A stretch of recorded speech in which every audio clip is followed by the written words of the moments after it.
Thank you, colleagues. We're ready to start the meeting. I call it to order. Welcome to meeting number 130 of the House of Commons Standing Committee on Industry and Technology.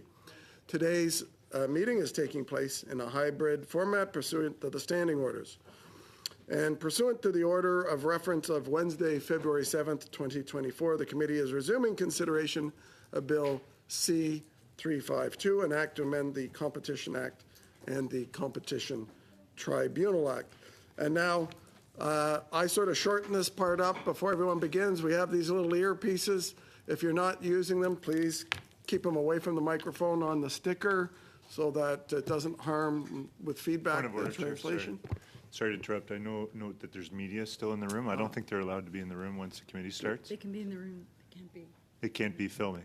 Until when? When the meeting starts, I don't think they're allowed to film. Yeah.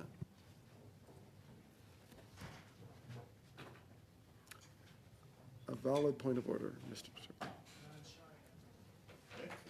Well, I'm not shy. I've never been shy.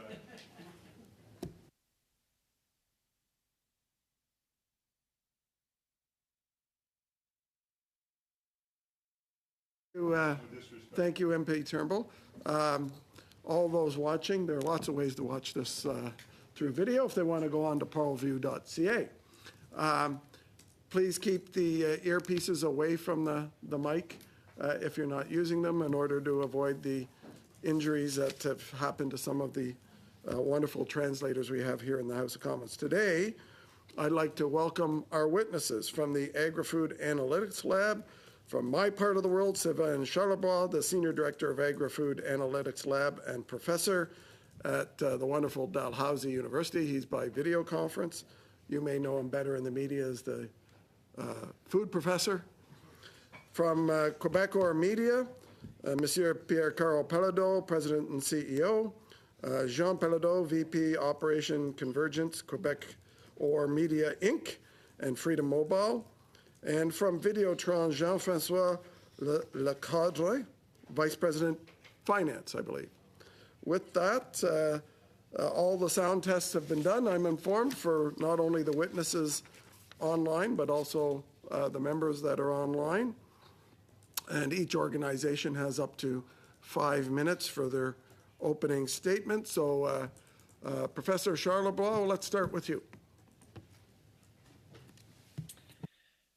Honorable Chair, members of the committee, thank you for inviting us to testify today on Bill C-352, the Lowering Prices for Canadians Act, which amends the Competition Act and the Competition Tribunal Act. The proposed changes aim to increase penalties for anti-competitive acts, modify merger review processes, and enhance market competition safeguards. These amendments are crucial for fostering a fair and competitive marketplace, particularly within the agri-food industry, which is integral to Canada's economy and food security. The agri-food sector is uniquely positioned at the intersection of agriculture and consumer markets, making it a vital component of our national interests. Effective competition complies are essential to ensure that this sector remains vibrant, innovative, and capable of meeting the diverse needs of Canadians' consumers. The proposed changes to the Competition Act are timely and necessary to address the evolving challenges within this industry. We strongly support the increased penalties, proposed merger review enhancements, and focus on market conditions.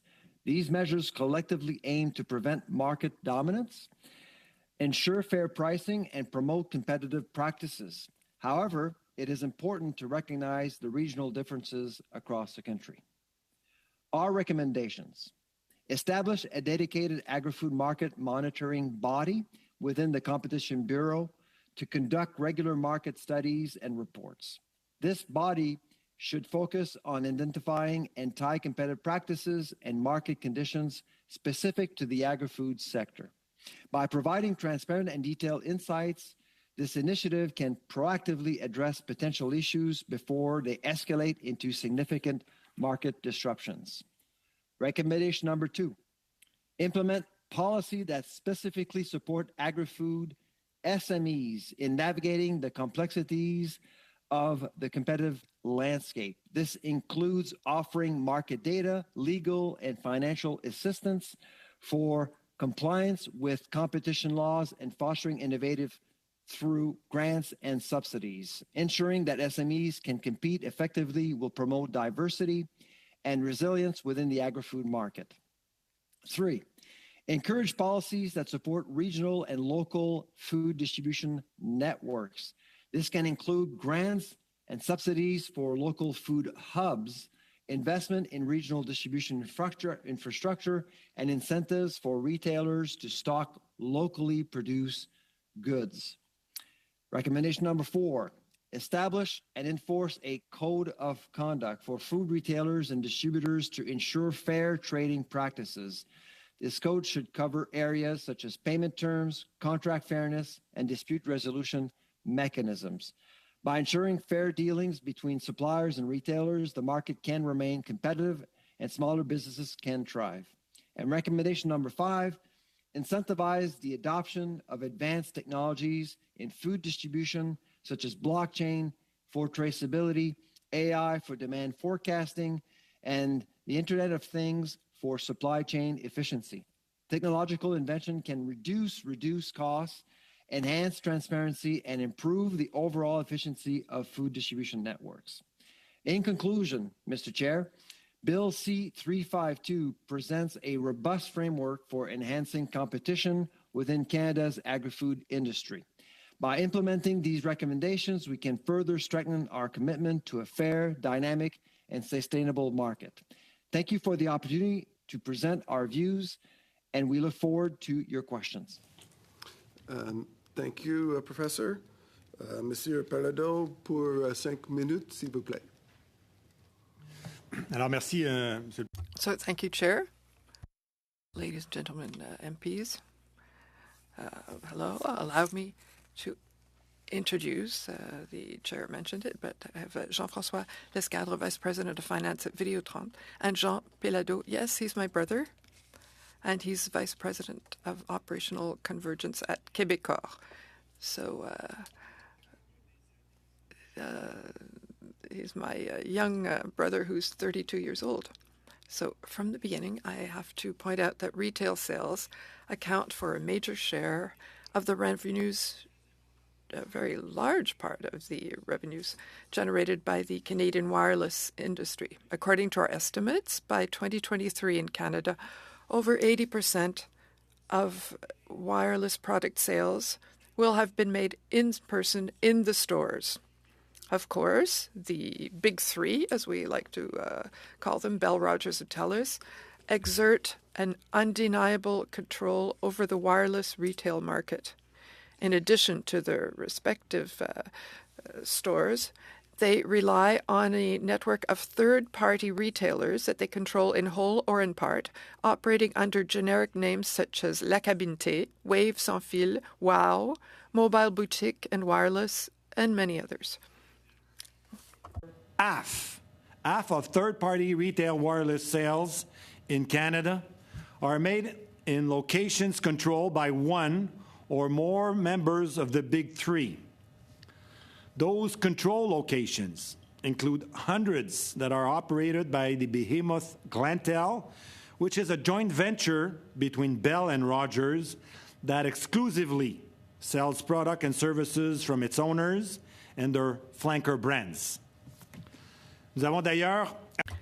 We have also learned of Loblaw's intention to withdraw the products and services of our Freedom Mobile subsidiary from its mobile shop stores as of June 30th in favor of what would likely seem to be an exclusive agreement with Glentel. Until now, the mobile shop has been a neutral reseller, offering customers the products and services of all the major Canadian wireless operators. We therefore greeted this news with surprise and concern, as this neutrality is now in jeopardy. The loss of the important points of sale for Freedom Mobile will slow down the expansion of our brand in certain markets.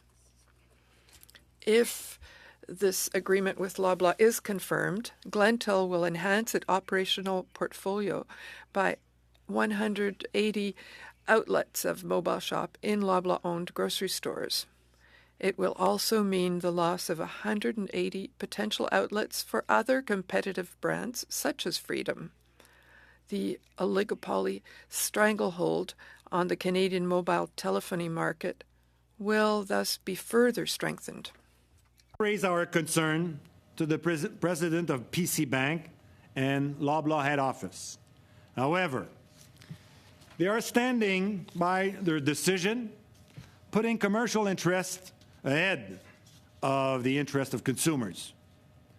We also asked the president and CEO of Glentel about the possibility of distributing Freedom Mobile in their retail location, and unsurprisingly, our request was flatly and immediately denied.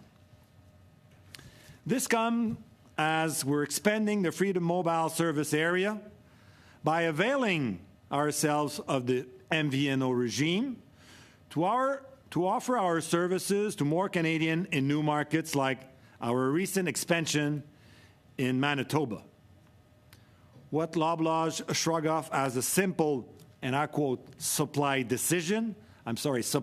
decision, that in their own words, again, I quote, does absolutely nothing for competition, actually hampers our efforts to increase viable competition in more markets. In Winnipeg, for example, after Glentel potential takeover of the mobile shop, 73%, yes, 73% of third-party retailers will be controlled by the big three, leaving very little room for Freedom to expand. Glentel alone will operate over half of all third-party wireless retail stores in this area. It seems clear to us that this agreement between Loblaw, Bell, and Rogers represents a new attempt by the dominant market players to thwart wireless competition in Canada. This new pressure exerted by Loblaw, a company currently under investigation by the Competition Bureau for anti-competitive tactics in the grocery sector, must be taken seriously. I must reinforce that the business model underpinning uncontrolled joint venture like Glentel only serve market concentration, and in no other oligopolies would 2 out of 3 major players be allowed to work hand by hand, excluding competitors from such an essential retail channel, giving consumers a misleading sense of objectivity along the way. As parliamentarians, you have the power to act, to force Loblaws to reverse its decision, or to dismantle joint ventures like Glentel, whose business model, by restricting choice for Canadians, impedes the public interest as well as healthy competition. Thank you for your attention. Thank you very much, Mr. Pellado. We will begin the first round of questions, which is 6 minutes, and we'll begin with MP Ryan Williams. Thank you, Mr. Chair, and thank you to our witnesses all for coming today in this important discussion of competition. Mr. Pellado, very interesting to hear that Glentel is working exclusively with Loblaws and shutting out Videotron. My first real simple question, has the ISED minister, the industry minister, or has the Competition Bureau addressed this concern? Have you talked to each one of them, and what did they say? Yes, we mentioned this. In fact, we were in front we sent a letter earlier today. We spoke with them also during, the last few days. This decision is recent, and obviously, we're given the date, June 30th. We're looking to make sure that this will take place, and we're not going to be exited, this very important retail. Did you get an answer from either one of them? Did you get any sense that there's a response? Well, before going, at the Bureau, obviously, we addressed the issue with the principals, so the president, the CEO of Glentel, and the different other players involved in this transaction. As of today, I don't know if we receive any answers as of we're talking now. Okay, thank you, sir. Mr. Charlebois, we're talking a lot about food insecurity lately, and we're looking at how much more expensive food will get. The basket of food for Canadians in April 2021, if they bought that for $100, is now $121, so 21% increase. At the same time, we've seen the carbon tax go up 23% this year. Next year, it's supposed to go up another 19%. How do you foresee the carbon tax impacting food manufacturers across Canada, particularly in their ability to manage costs and maintain affordability for consumers? Thank you, Mr. Williams. I appreciate the question. We've done some work on the carbon tax or the carbon pricing policy. We came to the conclusion it was really difficult to know beyond reasonable doubt how the carbon tax is impacting retail prices specifically, because a lot of different factors can impact retail prices. A retailer can decide to target one product as a loss leader, for example, or promote certain products. So it's very difficult. However, we did find some discrepancies up the food chain with wholesale and industrial prices, and there seems to be a growing gap between wholesale and industrial prices, food prices in Canada versus the U.S. since 2021. And that's quite concerning. So we're not suggesting that the carbon tax is contributing solely on increasing that gap, but we do believe that it is a factor. Well, you've mentioned that. You've said that manufacturing is the forgotten child of the food supply chain, and we're certainly looking at carbon tax being a policy that has increased compared to our neighbors to the south, but also new now changes that are coming to capital gains adjustments to revitalizing food manufacturing in Canada, and we're talking about food insecurity. Are those changes going to result in increased food costs from these manufacturers, especially in Atlantic Canada and BC? I mean, those signals aren't necessarily desirable if you want to grow an economy. For example, right now, the Cargill plant in Guelph is on strike, and I have visited that plant in the past many years ago, and I can tell you that food processing, using that plant as an example, is undercapitalized, severely undercapitalized. And if you want to encourage investment, sending signals that you will increase taxes on capital gains, for example, and of course, the carbon tax policy is certainly not things that investors want to hear. So it's discouraging investments overall, I would say.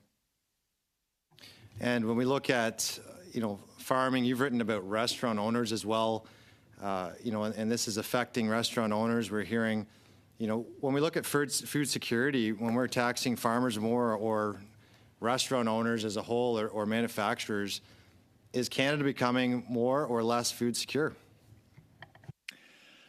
It's problematic. The one thing that I'm hoping that parliamentarians will appreciate is that the food environment is all about low margins and high volume. The sector itself is often risk averse because of that nature. And it needs to be appreciated in terms of how do you actually allow the sector to grow.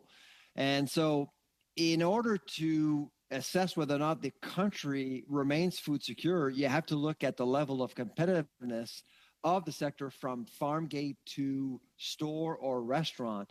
And right now, I'm not sure we're going in the right direction. If you've written on that or have some research, can you please submit that to the committee so we can have any evidence for this study, sir? And that would be appreciated.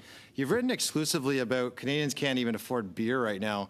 The price of beer is going up. This is obviously affecting anyone who just wants to enjoy a beer in Canada, where we are very proud often that we make beer in Canada. Is this an example of how you overload Canadians and kill an industry of taxes? There's that, of course. Demand for beer has gone down 3.5% so far this year, and it went down 3.5% last year in 2023. So it's certainly not growing, and it is a very important sector. On the other hand, you do have microbreweries. We've had generous grants given to microbreweries in the past, and I would say that it was a great idea. The problem is that microbreweries aren't necessarily scaling up. They're closing down, a lot of them. And so my suggestion here would be to be more targeted and more strategic when it comes to supporting startups in Canada, especially when it comes to allowing SMEs or startups to scale up. This is something that we have not done a good job with in Canada over the last several years.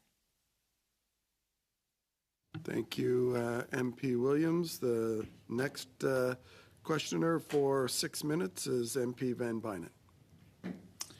Thank you, Mr. Chair, and I appreciate the witnesses coming forward on an issue that's been quite critical for this committee and certainly for the Canadian population generally.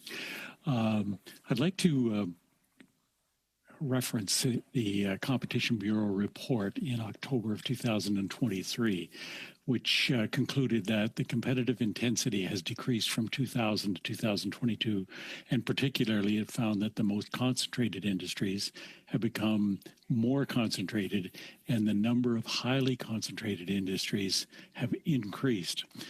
Top firms are less likely to be challenged in their position, that numbers of new entrants have decreased, and firms' profits and markups have all risen overall. So according to the Bureau, these findings underline the need to modernize the Canadian competition laws to respond to the realities of today's economy, which is really why we've undertaken some of the other amendments and why we're having a look at the bill that we're facing today. So to Mr. Pallado, what factors have led to a decrease in the level of competitive intensity in Canada since 2000? Well, I would say that, given the decision that had been taken by the government and considering, and obviously, the Competition Bureau was strong in being against the transaction of Roger Shaw for competition reason, but the main aspect of it was the wireless asset. So since Videotron / Québecor took over Freedom Mobile, we can conclude, and again, those numbers are not coming from ourselves, but coming from Statistic Canada. And we had the opportunity to discuss that, in previous meeting in this chamber. That was of, seeing the wireless prices going down 26%.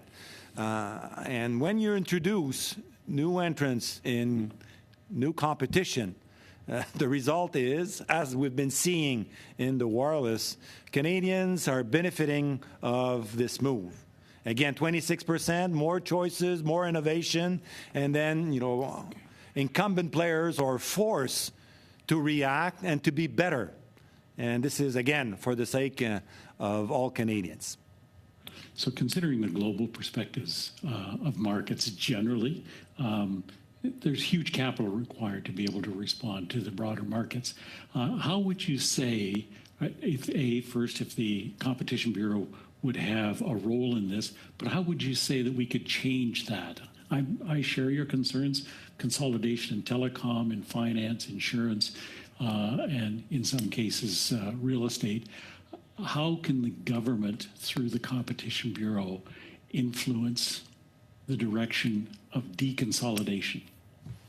Well, I'm not a member of Parliament, so it would be tough for me to answer this. But certainly, the action of the government, as they've been doing for at least 15 years, it started with the late Jim Prentice when he was the industry minister, imposing proper condition on the auction for spectrum, and from there, competition started in Quebec. And we've been seeing, and I guess that the government took note of this situation.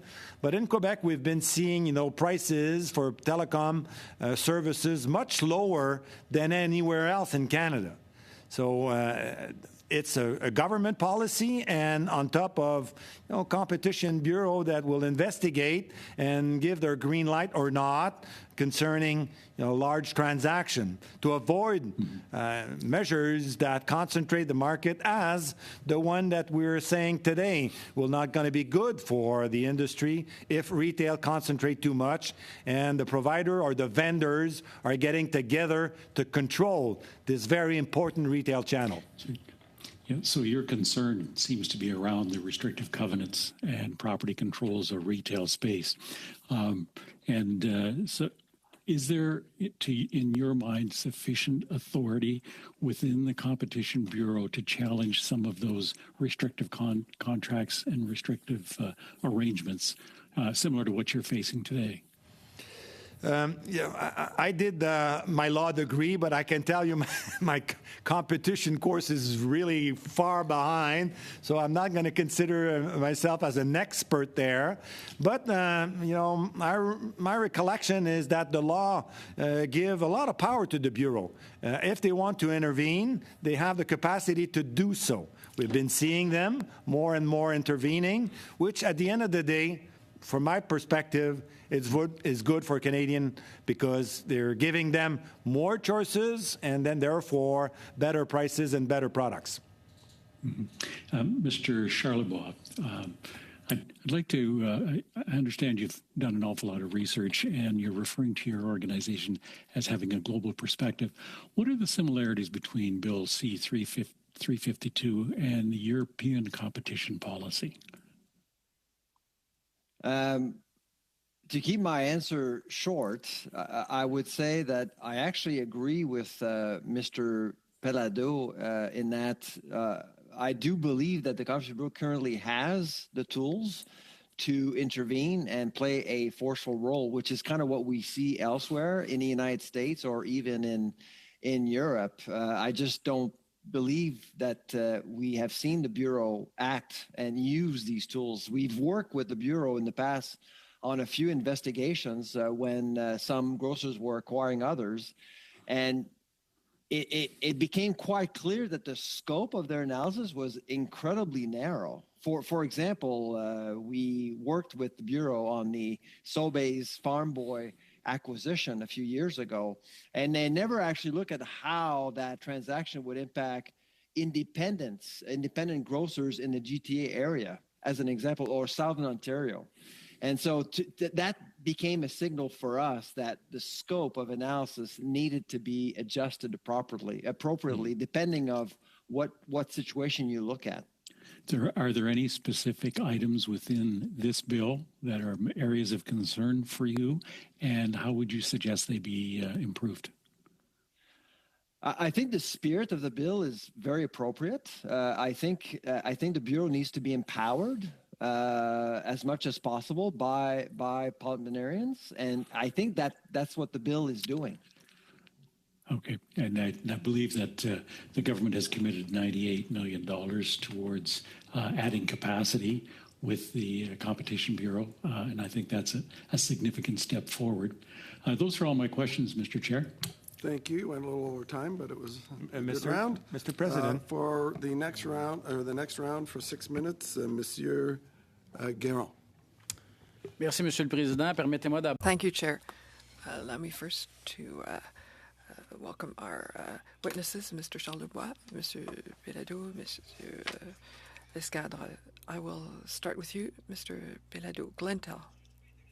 What I find interesting in the Glendale case is that in the last amendments to the Competition Act, which we've been waiting for a long time, that were proposed by Minister Champagne, one looked at anti-competitive practices in the real estate market for contracts. For example, the minister identified as an anti-competitive practice the fact that a grocery might have a lease in a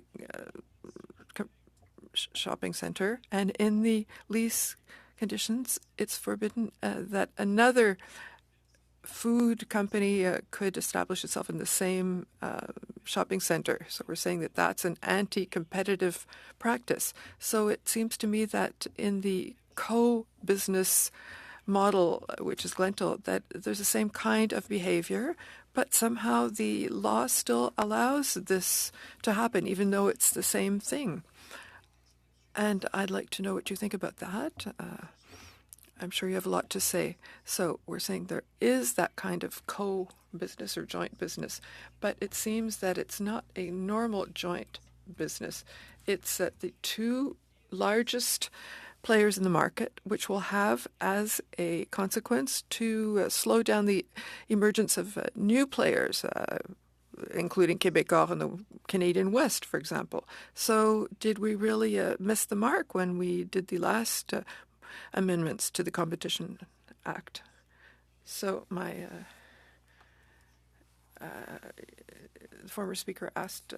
previous speaker asked this question, and I'd like to tell MP Williams that we are in communication with the Competition Bureau, and it's worth mentioning that because it's not leadership on the part of the Bureau. So there can be more or less leadership in one case or another. So yes, we filed a complaint, and they will call us, they'll convene us, we'll discuss with them. But it's important to mention this in the legislative area, who has a capacity to appear or in front of the competition court or tribunal. So it seems it's only the Bureau that can present something to the tribunal. It's not a private party or a civil party that could present itself. So there would be considerations to look at so that the courts are not overwhelmed. So that it's only the Bureau that has the capacity to act. That probably slows down the capacity for complaining about anti-competitive practices.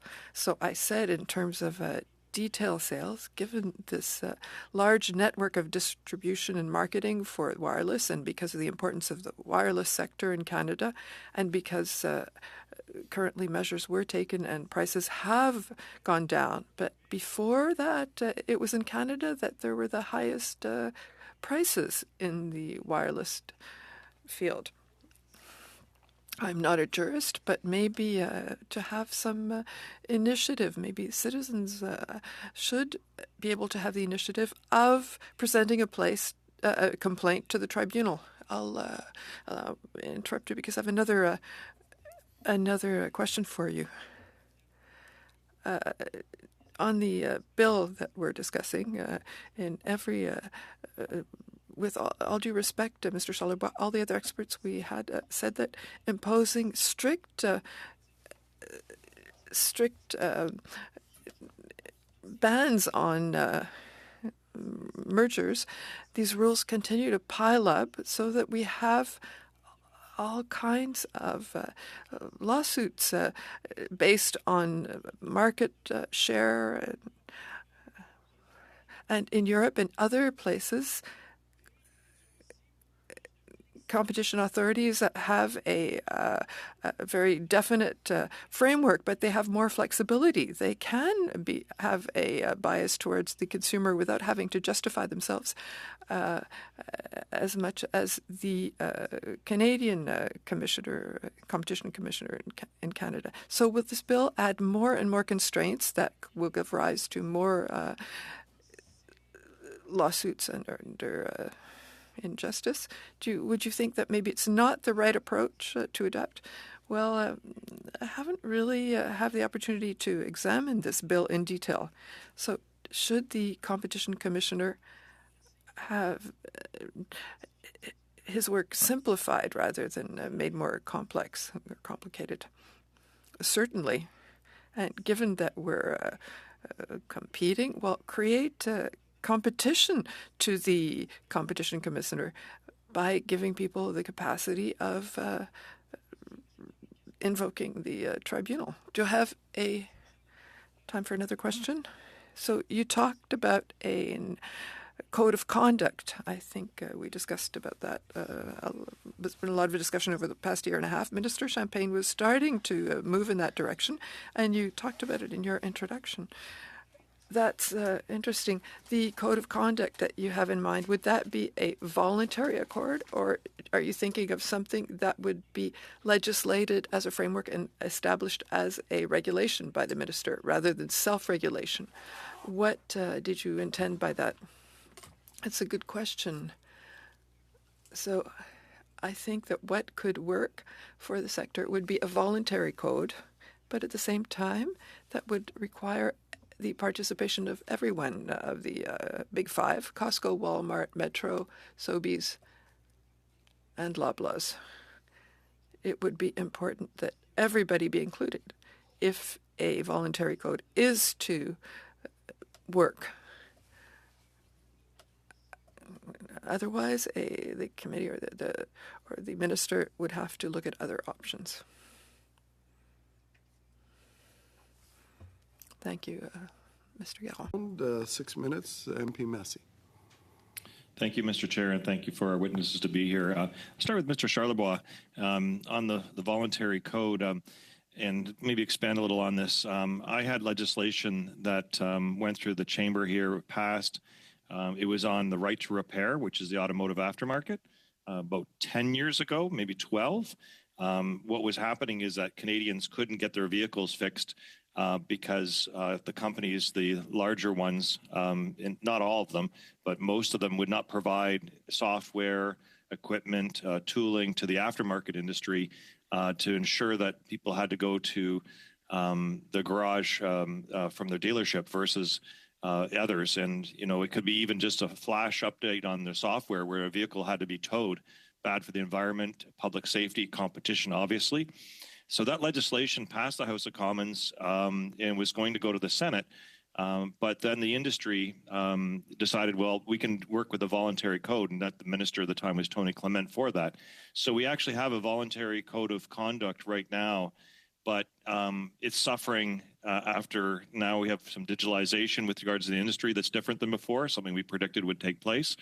And there continues to be problems. So the competition element for voluntary isn't working as successful there.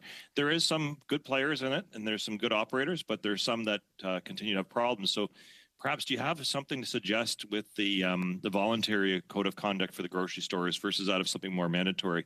Again, because we're having to revisit this issue. There's actually 3 private members' bills in the House of Commons right now that do competition related to the aftermarket of fixing vehicles and so forth. So any insight to that? Because I'd hate to be back in that trap. And that's kind of where we are after 10 years. And maybe perhaps we can get it fixed. Some of the companies are doing better, again, but others aren't. So, but the bottom line, it's voluntary. So we don't really have any teeth. Right.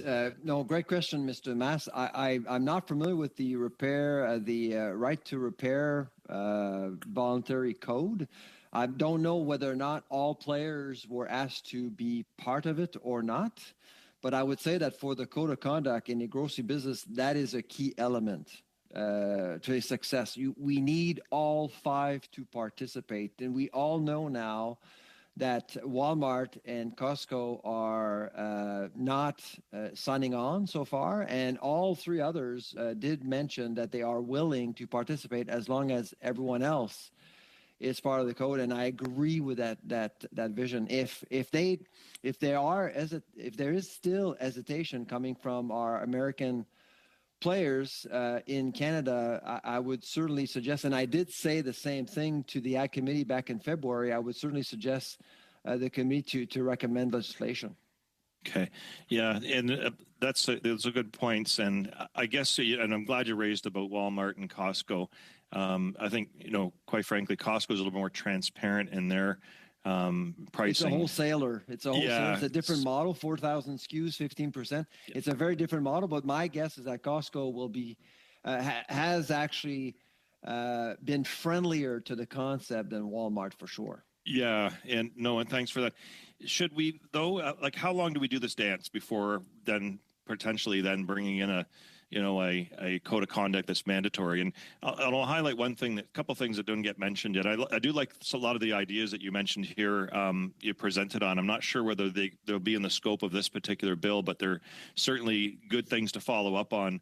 One thing though, even in the code of conduct, like when we had the grocery store apps, for example, they weren't publicly showing the difference of pricing when you use the online purchasing versus that of the app going into the store, and you had to discover that yourself. And I think that's a good example of where there should be a code of conduct of something, and that of also the shrinkage issue with regards to changing distribution weights of products without notice and notification on the product itself. Mm-hmm. My point, one of our recommendation was to actually have the Bureau collect data and democratize data, really. And that's kind of what you're saying, Mr. Mass, is to allow the market to have a better sense of what's actually happening with prices, availability, and quantities as well. Yeah, I know that I have limited time here, and I'll get to Mr. Paldo in my next round, but I do want to, Mr. Chair, take my time. I don't want to take up the time of the committee to debate this, but I do want to put in on the record here a notice of motion that I have that's come out of these hearings. That's one of the good things about this bill, is it's brought some really good ideas. Mr. Charlebois has brought some more today, but one of the ones the Competition Bureau put forth, I'm acting on. So I'm going to read this notice of motion into the record and to complete my time here. And that the motion is that the persistent to the Standing Order 1082, the committee invite the Commissioner of the Competition Bureau of Canada, Matthew Boswell, and other experts on competition, including but not limited to Department of Industry stakeholders, and external experts, unions, and academics on competition law and the economy in Canada for no fewer than 3 meetings to study the regulatory barriers to competition in this country that continue driving up prices for Canadians in their everyday lives. And I'll table that, and if my colleagues do want to look at that and have amendments, I'm open to that as well too. And thank you for the time, and I'll get to Mr. Palado for my next round. Thank you. Thank you very much, MP Massey, and for putting your motion on notice, which I'm sure we'll have a chat at another time. We're going to go to the beginning of the next round, which is for 5 minutes of questions, starting with MP Généreux. Merci, Monsieur le Président. Merci à nos témoins. Thank you, Chair. Thank you, our witnesses. Mr. Pelado, you talked about a high percent of sales in stores. You talked about cells or packages or both. There are 2 models. So we have BYOD, bring your own device, and also there's the sale of the phone itself. So both also take place in the retail market. But in Quebec, if I'm not mistaken, at Videotron, you have a sales network in your stores and also in shopping centers as well. There's a large part. So does the Glentel agreement really affect the west of Canada and Ontario? No, and Quebec? No, it does not affect Quebec. Quebec does not offer, or Loblaws does not offer the mobile shop in Quebec. So you're talking about 180 stores in Canada, in the rest of Canada. Are there other networks? I'll play the devil's advocate now. Is there a network with which you could associate yourself Free Mobile to go sell in another network, Costco or other type of store, to sell your product, to in that way compete with the 2 or 3 other big players? I'll answer step by step. I'll answer your first point. So we're constantly discussing with other partners. We're proactive. We have discussions, as we said in our initial statement. What we're looking for are neutral partners. And to get neutral partners, you have to have discussions with potential partners and also determine that they'd be ready to be a neutral partner. We don't think that a single approach where we have only our products is the winning solution. Yes, we are discussing with a number of other partners. So in that case, in the agreement concluded with Glentel, Bell and Rogers, You said that that's an exclusive agreement. It wasn't exclusive previously, but it's become exclusive now, and that's what you're challenging. So I'll come back to your second point later. What we understand about the agreement, we've had no official confirmation from Loblaws, is that TELUS would also be excluded from this new exclusive agreement. And to that point, maybe I'll give you the example of Manitoba, where on May 23rd, we've just launched with Freedom Mobile services in Winnipeg. So our launch had more than 21 points of sales that will include the mobile shop. But with the mobile shop leaving, we weren't able to launch with them, so we only have 12 points of sale. So that difference has an impact on the final performance in terms of sales in the area in question. So now I'll be devil's advocate here. Don't take it personally. I also am in business. I have a very small business compared to yours. But I was never afraid of competition, and I don't think that you, Messrs. Pelado, are afraid of competition.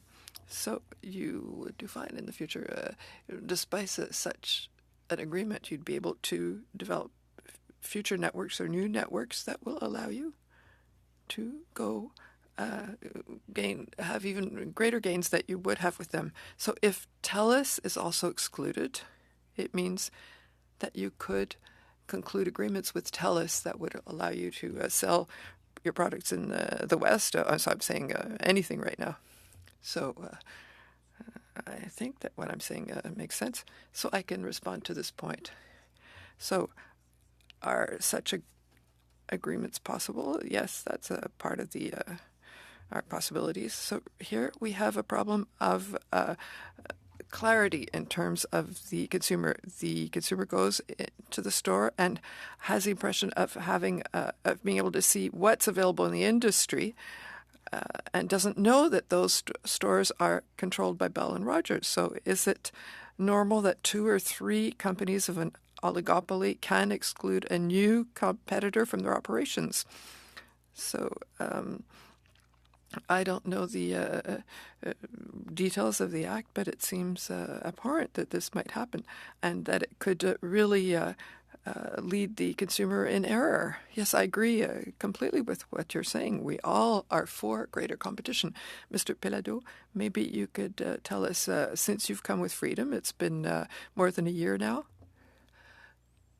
that cell prices have gone down around 23% since, so far. What's the market penetration rate that you've had since you acquired Freedom Mobile?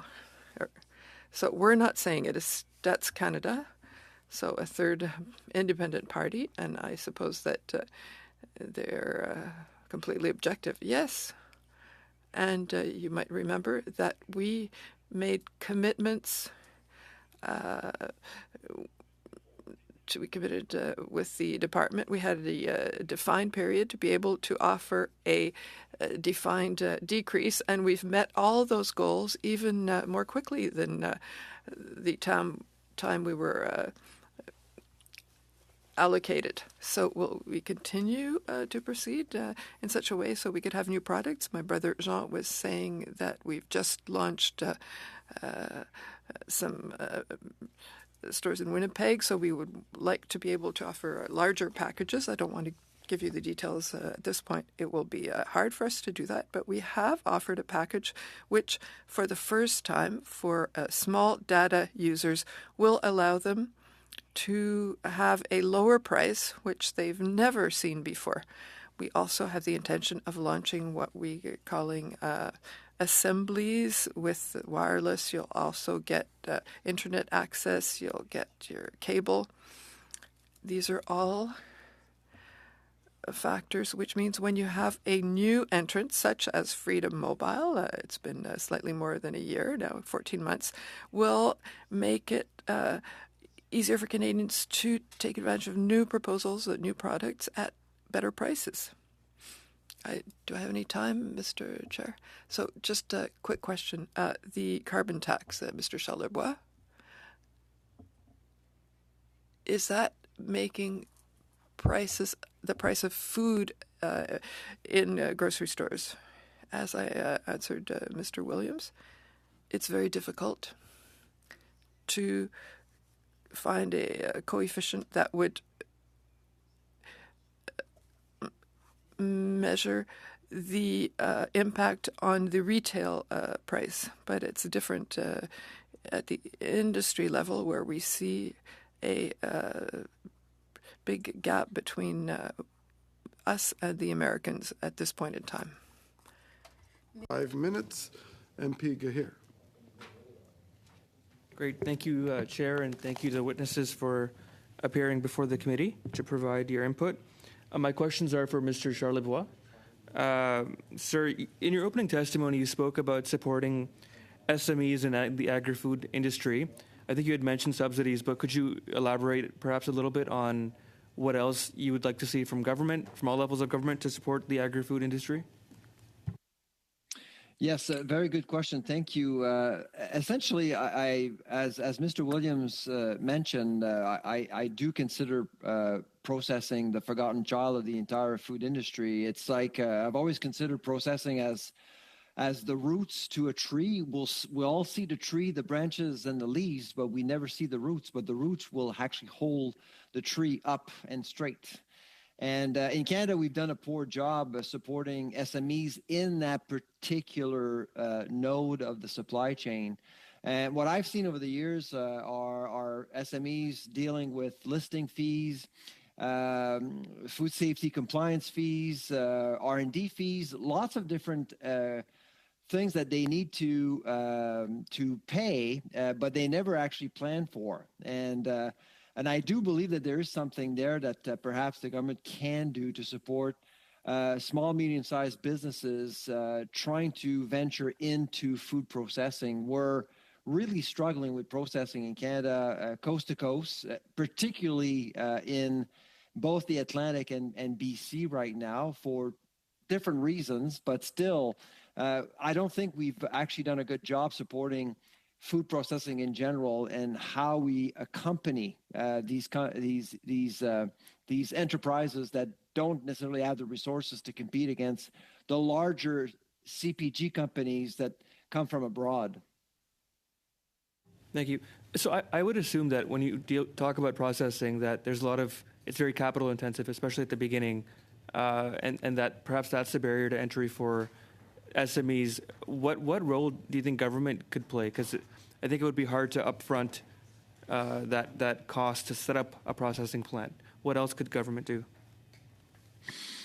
Well, it's more about regulations. I do think that some things could be revised in terms of leniency, for example, with approvals. There's lots of policy driven obstacles, I guess, that actually come in the way. And I can think of how to have access to land, for example, where to build, working with cities, water, access to water, treatment of water. And I'm not suggesting we should be lenient on every front, but I do think that costs are prohibitive for SMEs when looking at food processing, because often the government will actually look at food manufacturing the same way as they would look at car manufacturing or manufacturing in other sectors. And the reality is that margins are incredibly low. So, which means that the margin of error is almost nil. And so that's why we're seeing a lot of plants, whether it's in Ontario or elsewhere, that are undercapitalized. They need to focus on automation right now. They need to focus on robotics, the use of robotics. And we're not seeing the investments. Even Cargill, who has one plant that is on strike right now in Guelph, and there's another plant that could go on strike within days in Calgary, owned by Cargill. Cargill is a massive organization, $170 billion of revenues last year, and it's hesitating to invest in Canada just because of some of the regulations that we have. So I think it's important. I've actually had discussion with Mr. Champagne about this.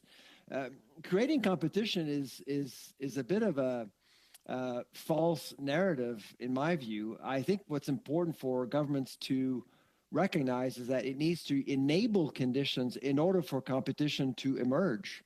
That's really the most important thing, and we haven't seen that in the food sector. Great, thank you. And I do want to highlight that some of the things that you talk about would be municipal regulation. So I think it's all levels of government that perhaps have to do a little bit more to create that competition or that environment for competition to spur.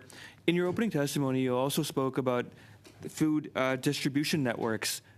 Could you speak about that and perhaps if there's bottlenecks in place or what we can do on the regulation side to help food distribution networks?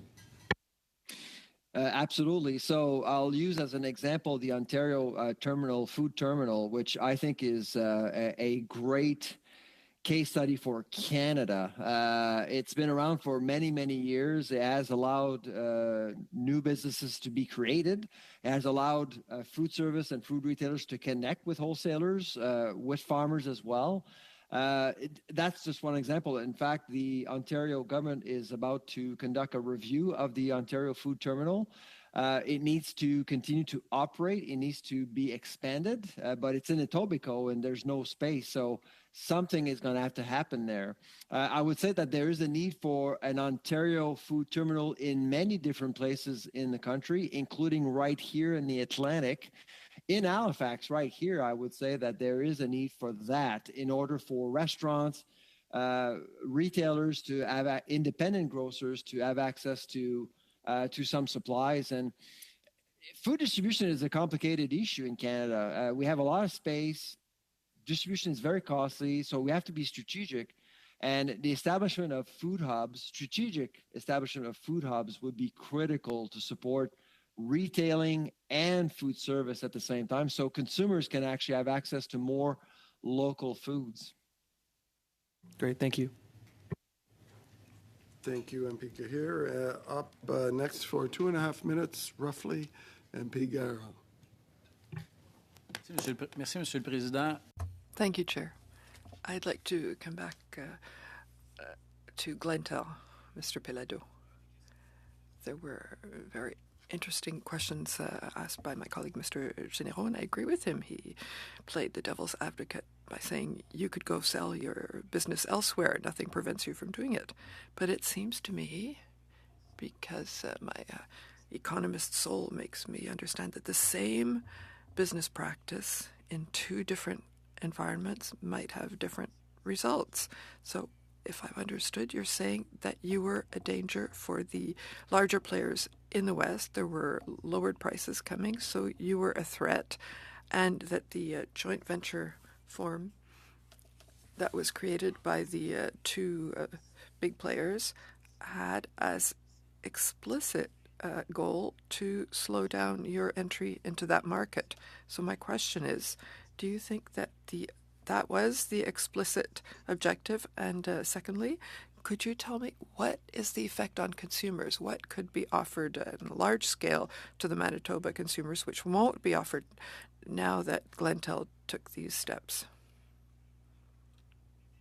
I'll answer to the beginning, and then I'll ask Jean to give you the details afterwards. I would say that one does not prevent the other. So it's not because we're staying in the retail market that we'll stop marketing by other channels. That is the case. MP Généreux was talking about Quebec. In Quebec, we also sell a lot through call centers. It's not a practice that's used much in other regions in Canada. We also will be selling more on the web channel. So it varies from one region to another, but we've been expelled. We're not saying that's a good thing, and it will reduce the possibility for those who want to continue, because shopping in French, it's important in Quebec and also elsewhere. And if we decrease the possibility for customers having choice, I don't see how that serves competition, and that's definitely the case. So is there an intention to harm? That's hard to determine. I don't have the tools to determine that. But if it tastes like it, it smells like it, well, maybe we'd have reason to believe that these measures have been taken to slow down and decrease competition in a important way in the retail market, which is the major form in the West. It seems that the decision to go ahead with such a joint venture is a decision to slow down our emergence in the market there and to slow down how we could go get some market shares from the clients. Pierre-Carl mentioned it initially. I have to say that we did contact Glentel to have the discussion to say, listen, we understand that you have a new agreement. We would like to associate with you and be marketed as a neutral retailer. And I'll quote the answer in English. Discuss on the topic you wanted to chat. Autrement dit, ça vaut même pas la peine qu'on s'assoie pour en. So it's not even worth sitting down to discuss it. It's really a complete refusal. For 2.5 minutes, MP Massey. Thank you, Mr. Chair. And to either of the Palados, let you choose. In your submission to the Competition Bureau, you noted that potentially the oligopoly could actually get to 62.5% of all third-party retailers. Can you expand on that in terms of your predictions, in terms of the percentage of conquering the market? MP Mass, I'm sorry, it's not going to be neither the Pelado. It will be Jean-François Lescard. He's our CFO or VP Very Finance, good. and he's well aware about and giving you the proper and precise answer. Yeah. Yeah, Fair enough. Thank you. Yeah, basically, because we're talking about the mobile shop here, which is clearly like the situation we're going through right now. But this way of proceeding, of excluding competition, was already taking place in a lot of stores.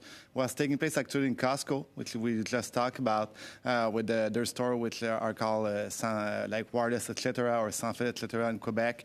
That was already stores that were distributed by Glentel and excluding product of Freedom Mobile. And there's also other models like Wall Mobile, which is also a joint venture, this time between TELUS and Rogers. So another case of two incumbents going together and excluding other brands from what they're selling.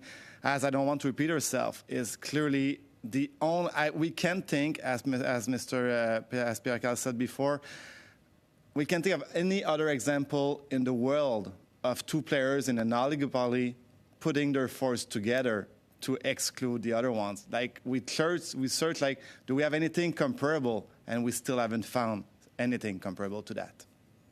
Okay, very, very good. Is one thing that I've been thinking of is one of the challenges that we've had over the last number of decades is that, basically new entrants have been swallowed up and their brands sometimes have been kept the same in terms of a name, or they've been altered. But the ending result is I'm not sure there's quite clear customer education and acknowledgement that some of these companies are basically just offshoots of the Bell, Rogers, and TELUS. I'm wondering at this point in time, and if you have a position on this, whether or not there should be more truth in advertising so that those types of entrants and market providers should also have to identify publicly on their advertisements who they're owned by. Well, I guess MP Mass is a good idea, but why not, going up in the food chain and just prohibiting that kind of situation? And, if you block the retail picture, the retail channel, which is one of the most important one, then, whatever you advertise or not, and, we've been seeing the Bell advertising, we can't see, so how large the advertising will need to be. I guess it's a little bit too complicated, and I'm not sure that you're going to be able to have the results that you're looking for if you prohibit, just entirely this situation. Thank you, Mr. Chair. Thank you, MP Massey. And MP Viss is now up for 5 minutes. Mr. Charlebois, I'm really happy to have you here today. I follow you on Twitter, and I think you're a breath of fresh air in the academic community, especially because you talked about food hubs, and I come from the Fraser Valley, and we've started one in the Abbotsford Mission area, and your comments on scaling up food processing is especially relevant where I live. Earlier this year, I went to the Fraser Valley Mainland Milk Producers meeting, and we had Phil Vanderpool appear, and he put up on screen during his presentation what it actually costs to build the new butter factory that we're building in my riding. And basically, it's not even feasible anymore to do the project he started a few years ago, namely due to increase in input costs, the high production of labor, the lack of a competitive taxation system as it relates to investing in equipment. So specifically, to help food producers that want to process, what can we do from a taxation perspective to incentivize the purchasing of that new equipment that you talked about when you mentioned we need more automation? No, it's a great question. I do recall in Quebec seeing the government there providing a financial incentive to Kraft Heinz to build a ketchup plant in Montreal, and I'm thinking, why not do that with Canadian companies? You see, in the last decade or so, in America, they've been able to build over 4,000 greenfield food processing plants, and during the same period in Canada, we have built less than 30 during the same period. And so when building new plants, it is quite costly because you're often confronted with a government, sometimes at the federal level, well, actually a lot of times at the federal level, because if you want to have a federally licensed facility, you have to deal with the CFI. There are a lot of costs involved, inspections. There's a lot of bureaucracy involved, and I think that at some point we need to decide whether or not we want to support processing and new ventures along the way. And your butter example is under supply management. So of all places we should invest is in supply management. In Ontario, in Kingston, we allowed China to build Canada Royal Milk in Kingston to manufacture baby formula. So that is a sign that we're not doing a good job enough to vertically integrate in this country, and we're allowing other countries to invest in our own country to do the work that we're supposed to be doing. Yeah, thank you for that. Can you say anything specifically? I totally agree with you on CFIA, and they do not seem to want to work with our existing processors, and they actually make their job quite hard. Do you have any concrete recommendations about how we could reform the way CFIA conducts their inspections? I could provide you with some detailed recommendations, but not at this time. Thank you so much. I look forward. But I can after the. Yeah.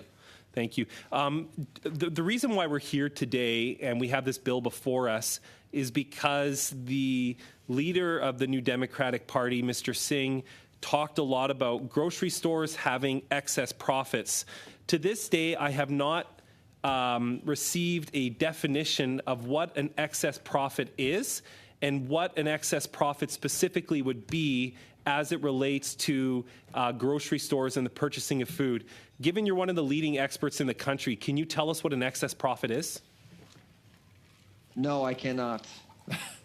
And I've asked the same question to Mr. Singh, and I don't think there should be a definition. We should remind ourselves as to why companies exist in the first place. It's to make profits. I think what really needs to be underscored here is our ability to foster innovation, support competition, but also regulate. I actually do think that a lot of the anger out there coming from Canadians come from a place where they don't feel protected. And this is why I think this bill is really important, to empower the company to do its job. We have a bread price fixing investigation that has been going on for 9 years, and it's still not done. And so Canadians have every right to feel angry and skeptical about what's going on. So what we've seen in recent days from the Constitution Bureau about property controls is a breath of fresh air. I think we need to see more of that. I appreciated your comments during your exchange with Mr. Gahir about ensuring we have the conditions to foster competition. I don't believe we have those conditions, especially in the retail grocery store sector in our country, and that is why I am pessimistic about any of the provisions our party even has agreed to support about reducing the costs that Canadians are seeing at the grocery store. I think it's going to take a while to see competition come forward in this sector. So what are some key, maybe a couple of key things that come to your mind about ensuring the conditions for competition emerge? Address interprovincial barriers as soon as possible. We need to deal with that. It's easier, talk to any agri-food companies, including in your own riding, I suppose, in the Fraser Valley. It is easier to do business with the United States than with other provinces. That's really a big problem. In Nova Scotia right here, we have lots of great businesses, but they can't expand because of some of these barriers. And so that's certainly the one thing I would do as quickly as possible. Thank you, MP Viss. For 5 minutes, MP Turnbull. Thanks, Chair, and thanks to all the witnesses for being here today. This is an important conversation, as we have many of them at the INDU committee here.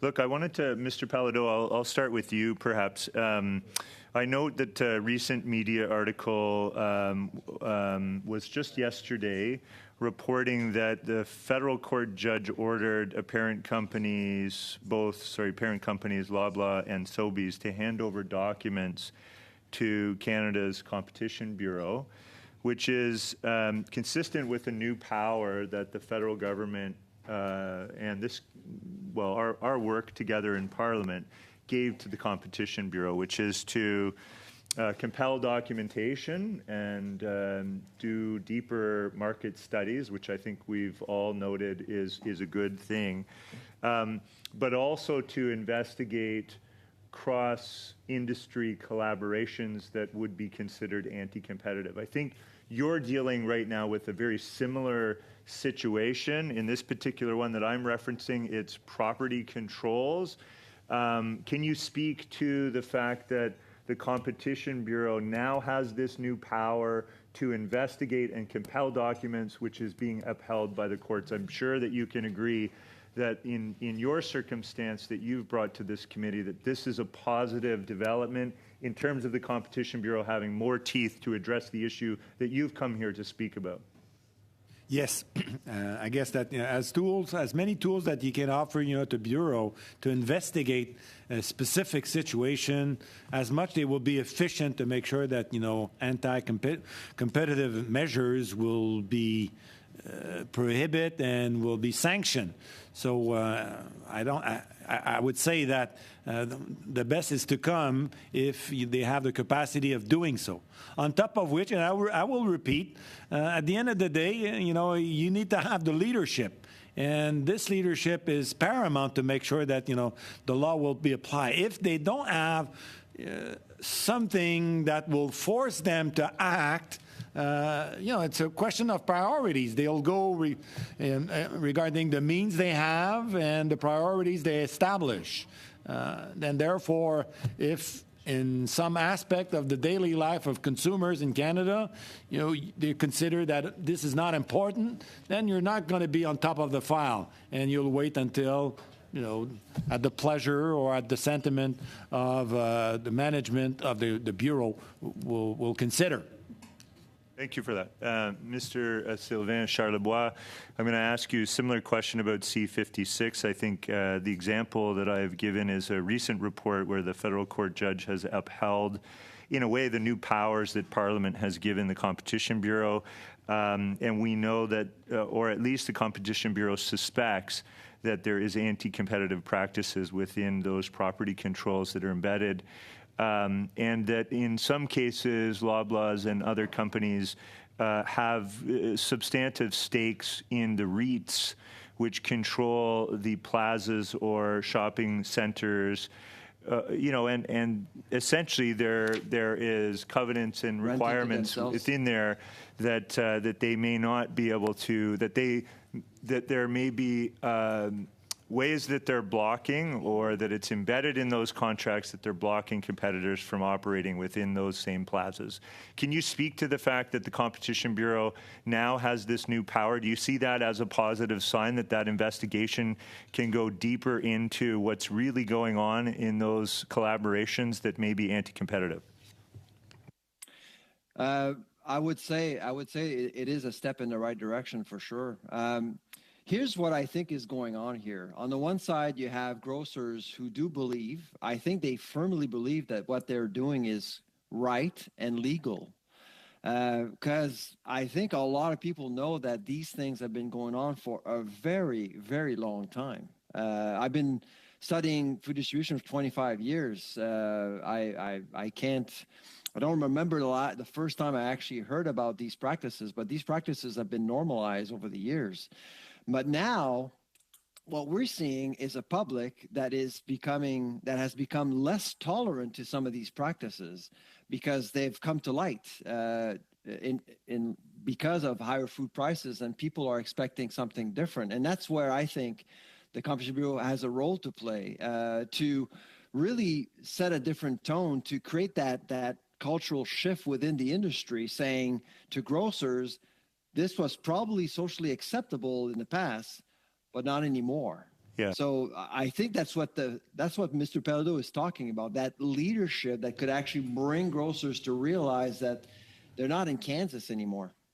Thank you. Yeah, no, I think that's a good sign, and it's good to hear that both witnesses today agree with that change.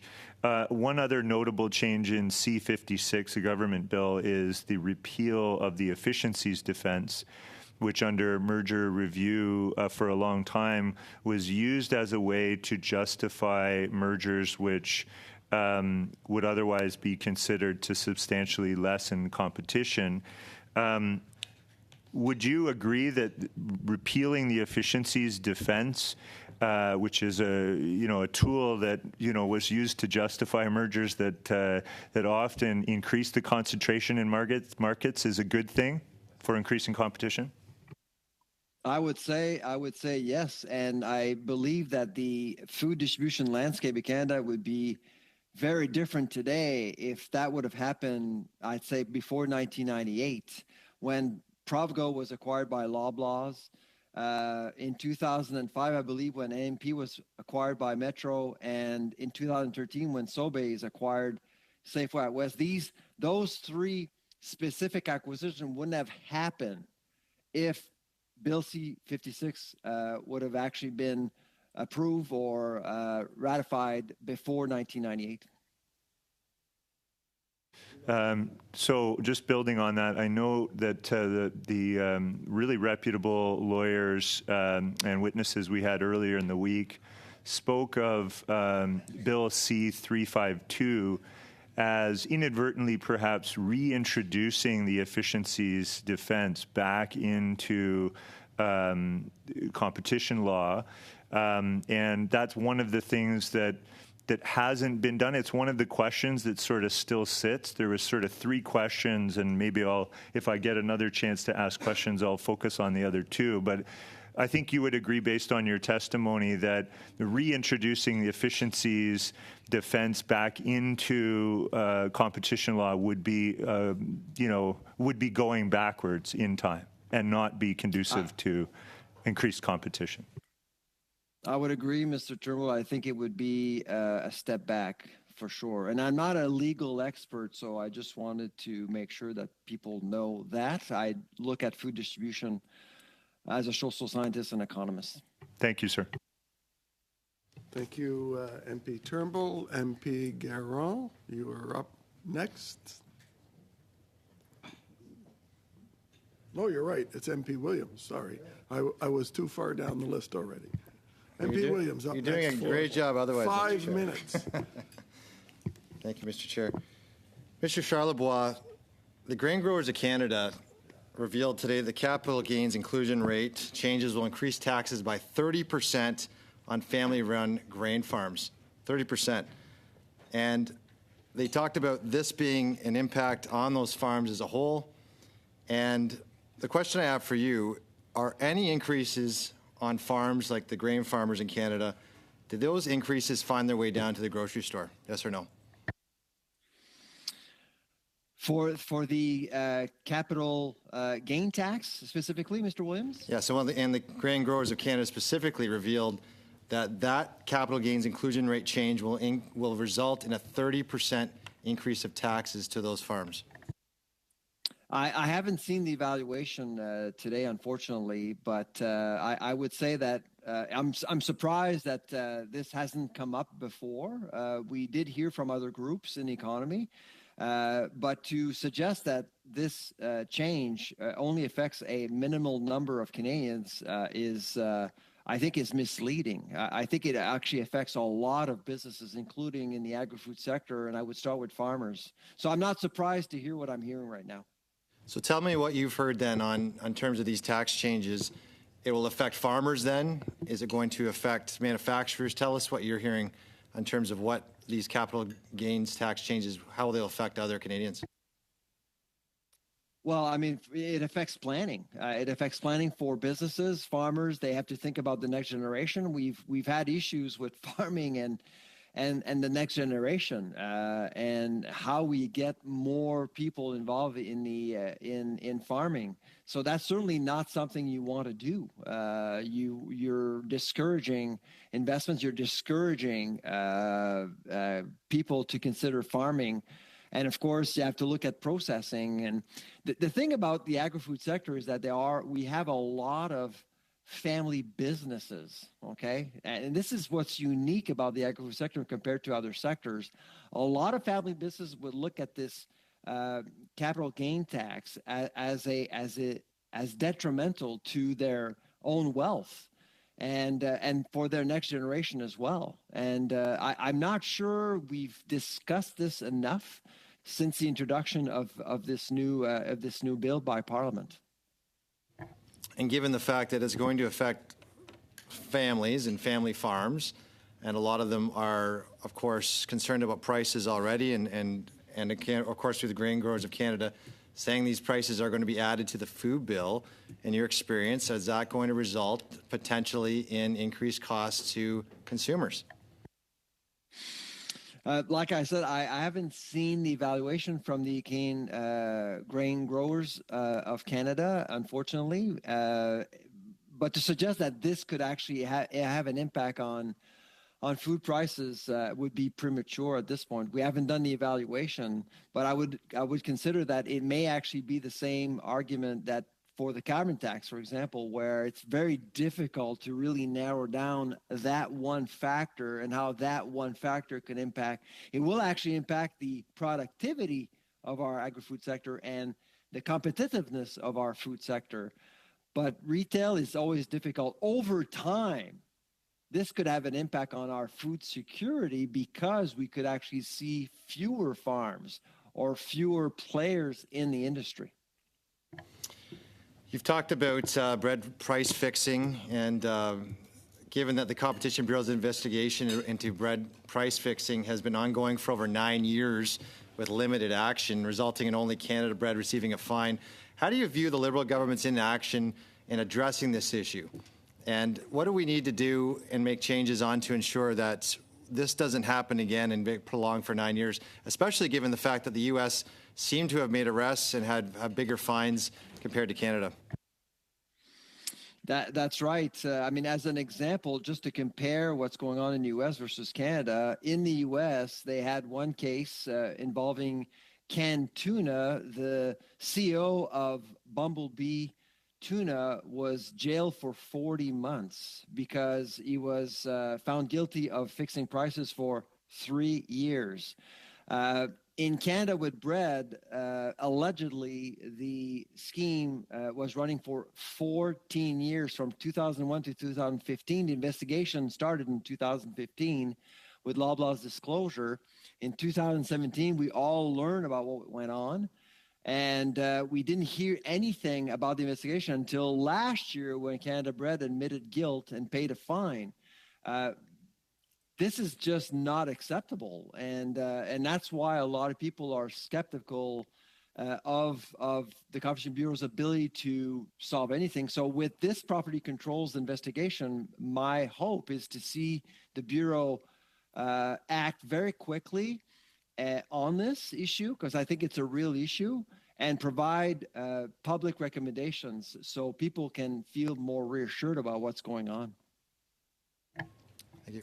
Thank you, MP Williams. MP Turnbull for 5 minutes, please. Thanks, Chair. So just following up on my last line of questioning, I'd like to focus my remaining time on two other sort of lines of questions. Two other pieces of 352, which is the private members bill we're talking about, that have not been addressed. So what we heard from witnesses is that I think about 98 or 99% of all the things that were in Mr. Singh's private members bill have already been dealt with in C19, C56, and C59, which have made successive rounds of changes. I would call it a comprehensive package of amendments over time in 3 different bills to our competition laws. And I could go through all those changes, but we would run out of time very quickly. But I want to focus on 2 points.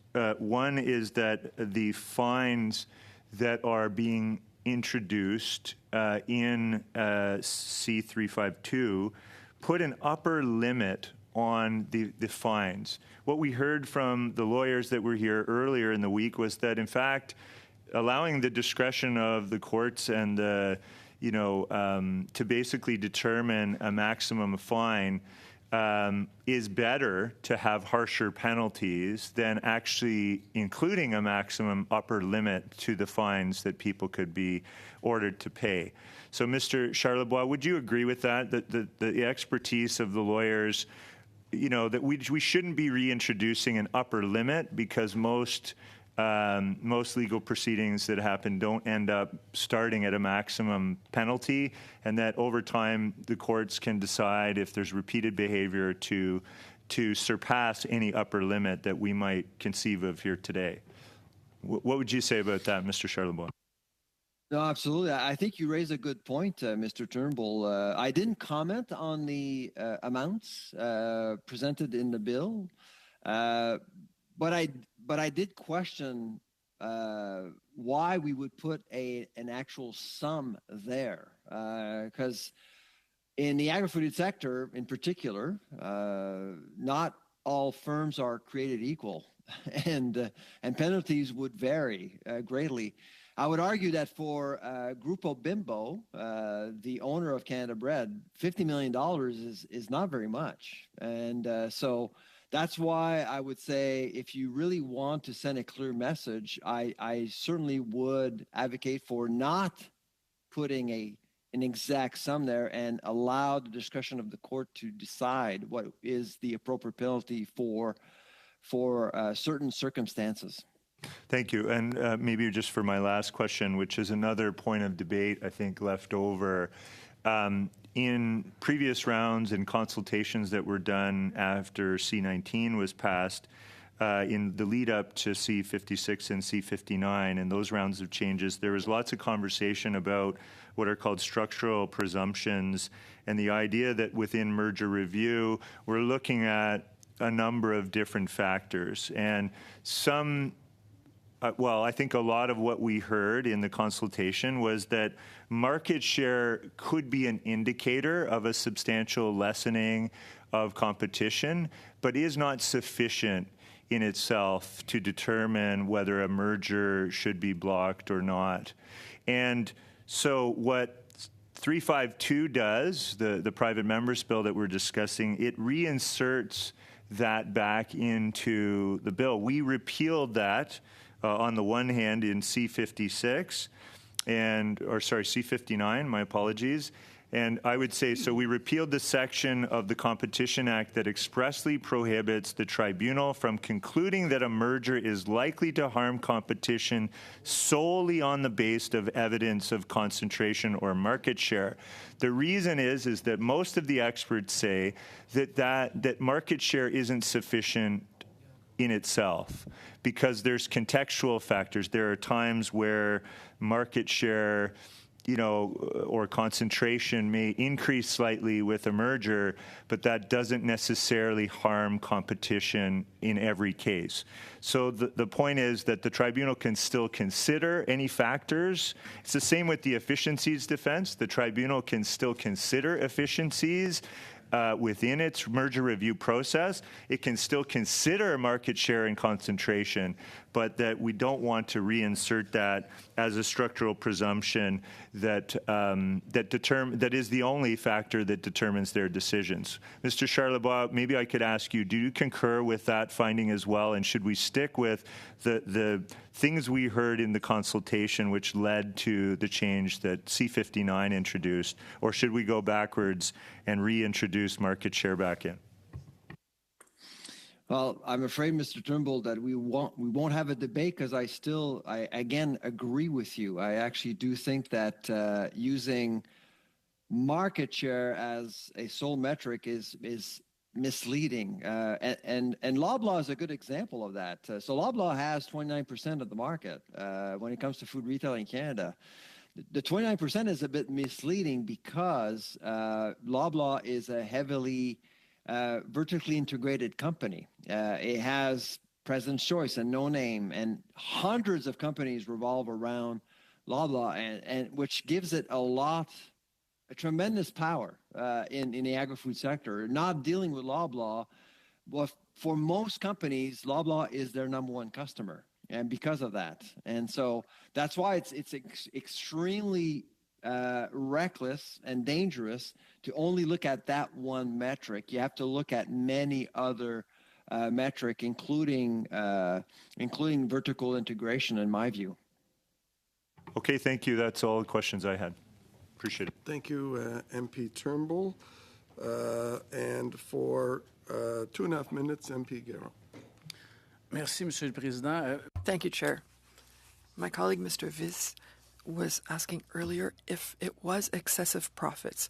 Is that a concept that we were once taught in first-year economics? It's a level of profit that, if it's taxed with equal risk, the producer will not move to another sector. But it was mentioned that we don't have a problem of excessive profits in the grocery sector. It's a problem in competition, and it's been well demonstrated that between 1994 and now, we've gone from 11 to 13 major companies. Now we have 5, including Walmart and Costco, that have 80% of the market. And Mr. Charlebois, you brought up some interesting points. What was mentioned by some witnesses is that there are regulatory barriers to investment, which mean that foreign retail operators hesitate to come to Canada. And I'm taking anecdotal evidence here, saying we have a industry minister who's very active, who goes to the other side of the border, going after other grocers so they can invest here, where the margin in Canada is 5% on average, and it's 2% in the U.S. So there must be obstacles which make those businesses not want to come to Canada. What are these barriers? First of all, I would stop inviting CEOs of groceries in Ottawa and asking them why they're making too much money, because they won't say anything. The Lidls and the Aldi in the world read news headlines like everyone does, and that's one thing. And I think it would be important to acknowledge that the businesses that we currently have in Canada are very well managed businesses. They master the market really well. Metro, Empire, Sobeys, and Loblaws especially, they're very well managed. So they take advantage of a market that allows them to grow. And one shouldn't forget that the 3, Empire, Metro, and Loblaws, responded to an American threat 30 years ago with the arrival of Walmart and Costco. That's why we saw a lot of consolidation. And that's why we weren't able to regulate, to stop transactions. So there was a great concentration of the market because of that invasion. And now we see Mr. Champagne wants to recreate the same phenomenon. And that's why I've always believed that at the national side, the main priority should be to create conditions that would allow a grocer to perform better. Interprovincial barriers is an obstacle. Taxation levels is another factor. You know, we tax a lot of retail products. For a company like Loblaws, for example, there are 4,600 products that are taxed at the retail level. And because of regulations, people notice that, and so it makes the grocery sector less competitive and more expensive for everyone. It's that type of change that we should be looking at in order to allow Canadians to breathe a bit more freely. Thank you very much. For 2.5 minutes, MP Massey. I couldn't hear, so I'm assuming I got the floor, I hope. Yes, you do, MP Massey. With regards to the discussion, I want to add something for the record here. For excise profit tax and greedflation or windfall tax, they have different connotations, but often those are the three that are mentioned. They're actually very familiar here in North America. The U.S. is implemented in 1917 and 1935 and 1933, 1940 and 1943, and also 1950 and 1953, all deal with the fact that profits to large corporations were excessive because they weren't, from the work they were doing, they were the benefactories of economic and social conditions during those times. And that's why the United States has actually done that. In fact, when you looked across the ocean there, with regards to the United Kingdom and Great Britain, the Conservative PM has actually put in place a 25% energy profits levy, and that's also been raised as Prime Minister now, the Conservative Prime Minister, to 35% on energy profits, and that will stay in place, as he's announced most recently, back until up to 2029 that will be in place. And then when you look at the other countries in the world that are looking at this issue, a quick review of that will be Austria, which actually has implemented a windfall profit tax on electricity and oil and gas companies. You have Belgium that is doing it for electricity producers. You have Bulgaria, which is doing for electricity and refining industries. Croatia, which is doing for electricity and also doing other companies as well too. The Czech Republic is actually doing electricity and also the banks and other energy fossil fuels, similar to many of the other European states. Finland is doing electric, gas, and oil companies. France is doing electricity producers, mining, refining, and petroleum and manufacturing of coke products. Germany is doing it for electricity producers. Greece, they're doing certain energy sectors as well. You also have Hungary, which is doing petroleum producers, pharmaceutical distributors, mining royalties, airline companies, credit and financial institutions are included. You have Ireland that's doing it for electricity producers. You have as well Italy doing the sale of electricity, oil, gas, distribution of products in the banking sector. You also have Latvia, which is doing the banks and energy sector companies. Lithuania, which is doing domestic banks and branches of foreign members licensed in the United States and European Economic Area. You have Luxembourg, which is doing for electricity producers. You have Netherlands, electricity again. Norway, wind farms is actually getting the excise profit tax. Poland doing coal and mining companies. Portugal, oil and refining of gas. Also food distribution, interestingly enough. Romania, oil, natural gas, coal, and refining companies. And Slovakia doing electricity producers, natural gas, and refining companies. So I'll conclude with this, Mr. Chair, with the fact that the issue of having an excise profit tax is not foreign with regards to public policy in North America, and is actually the public policy of the European Union. And I would conclude with this. If we just recently look at our history that we've gone through with regards to the excess amount of corporate tax cut reductions that were done from the year 2000 to 2020.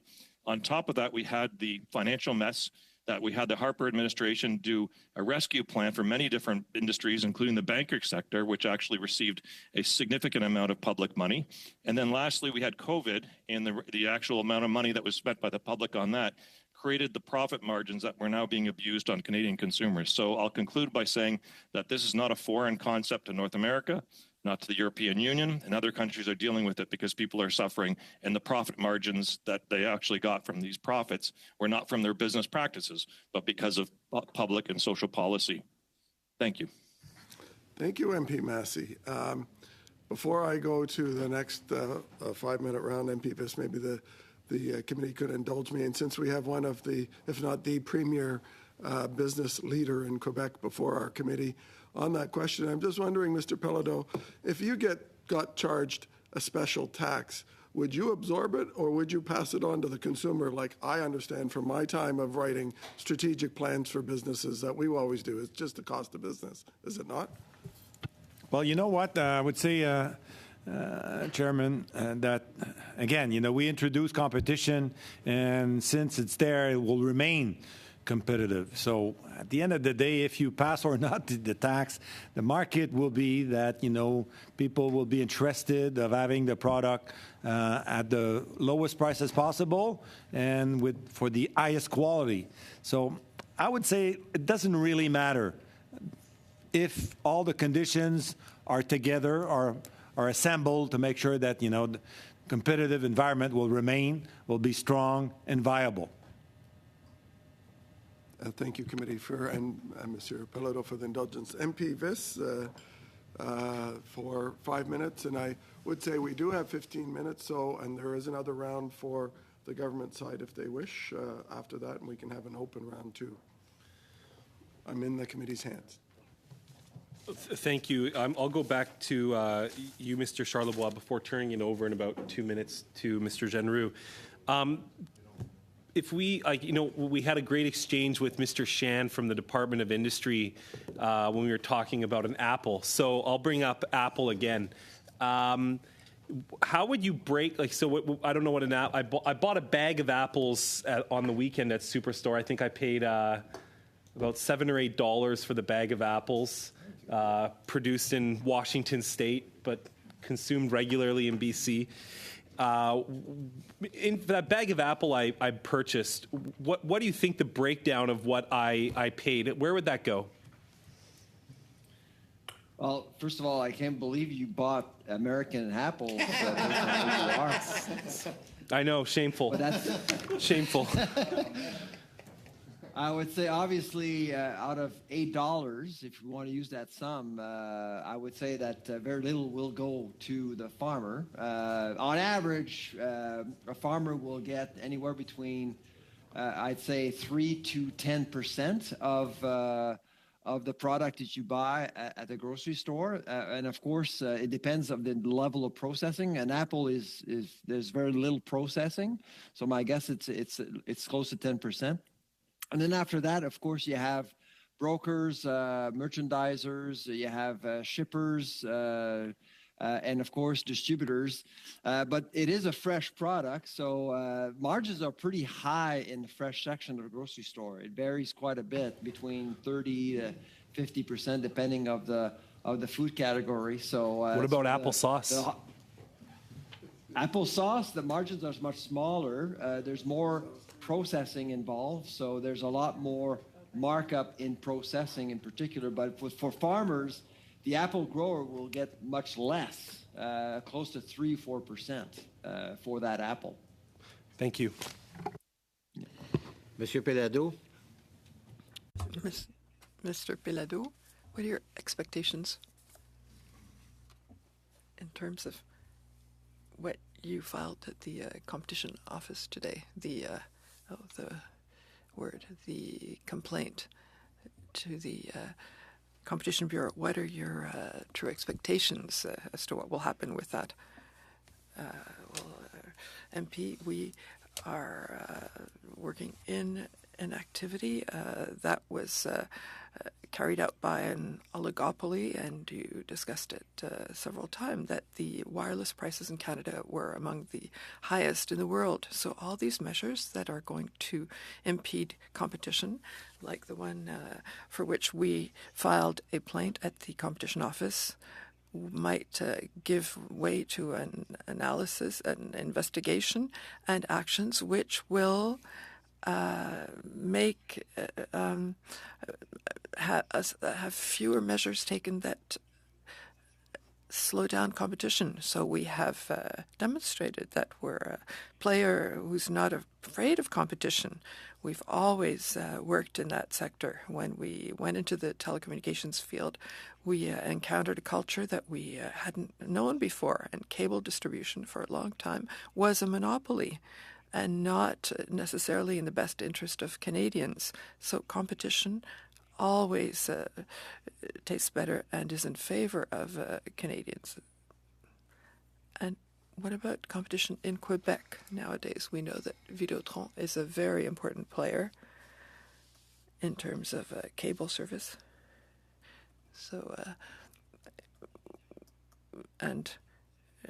Videotron offers very good service, and I could say that you've really broadened the number of services you offer. So there were CRTC decisions on the MVNO. Is that one kind of element that you'd like to see more frequently in Quebec? Yes, the measures that have been taken in the past years are measures that favor competition, be it the seamless send-off, the capacity to go from one network to another, that we can have the policy you've been talking about on the MVNOs.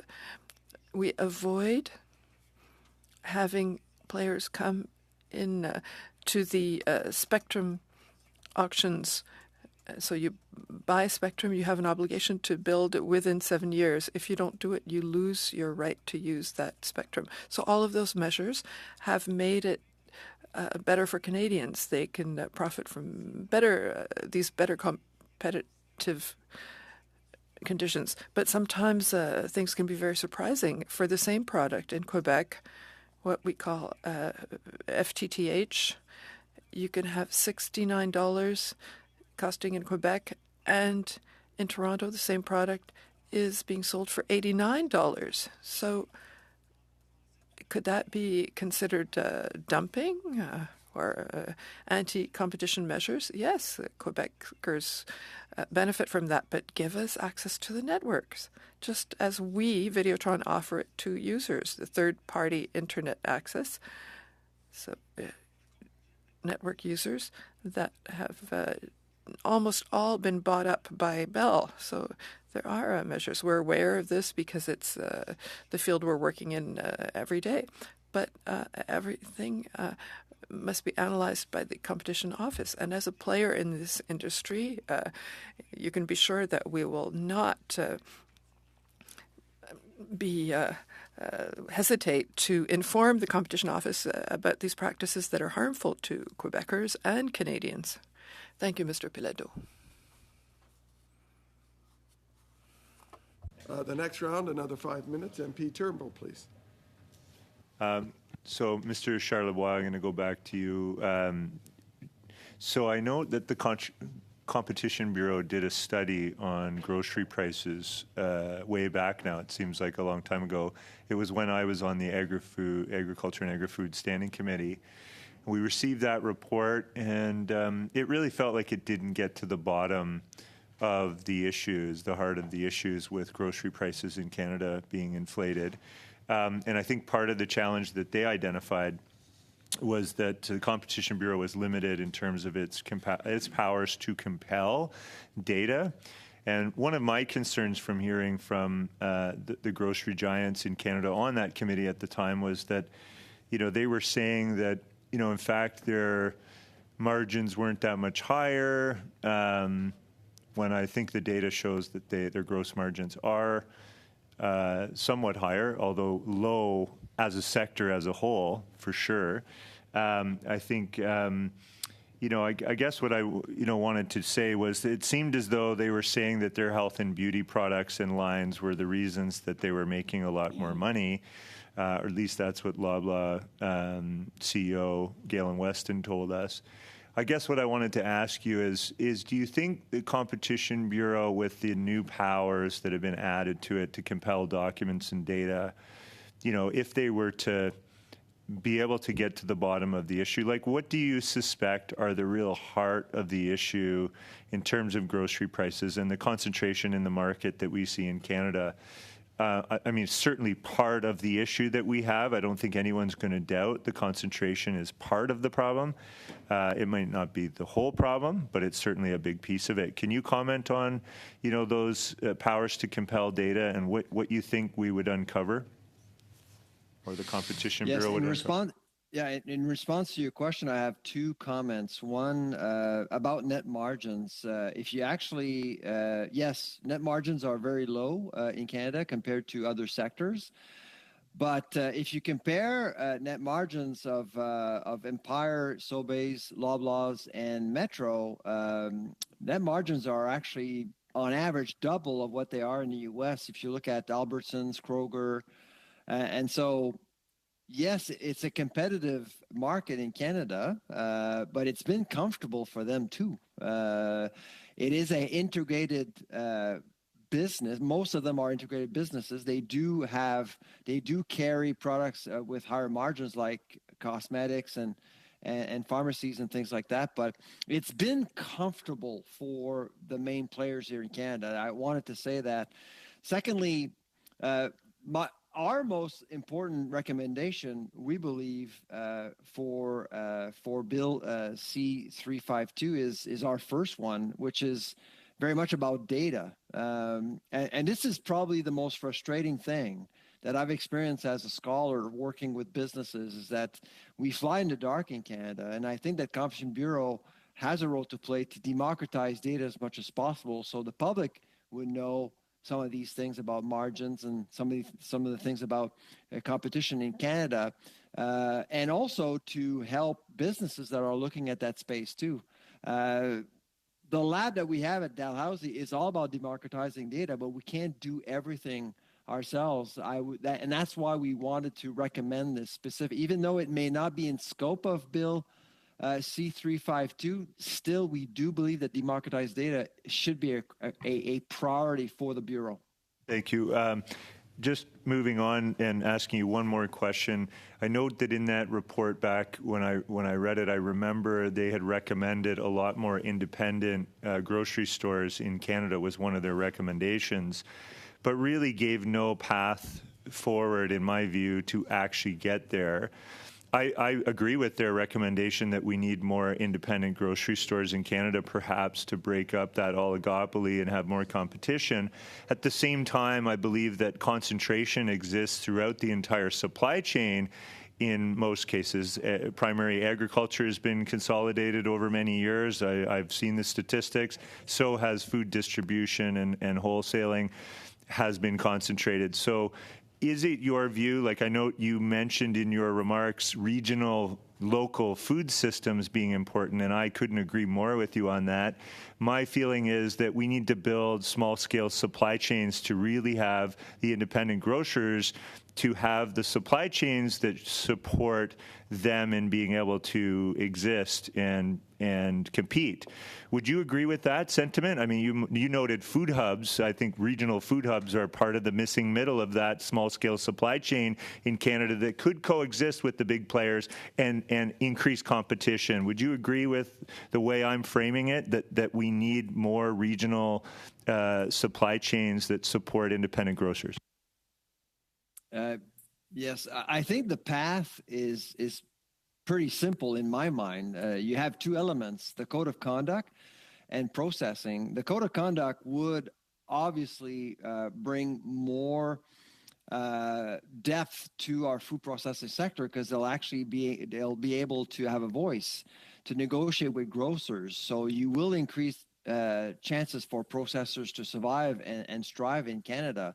And in doing so, you actually give more choices to independent grocers. You level the playing field for the big five and independent grocers, and you give more choices up the food chain. Right now, what we have is a group of 5 grocers essentially selling the same thing because they can dictate who wins and who loses up the food chain. By allowing food processing sector to become stronger, you actually give an opportunity to independent grocers to sell something else, something different, something unique.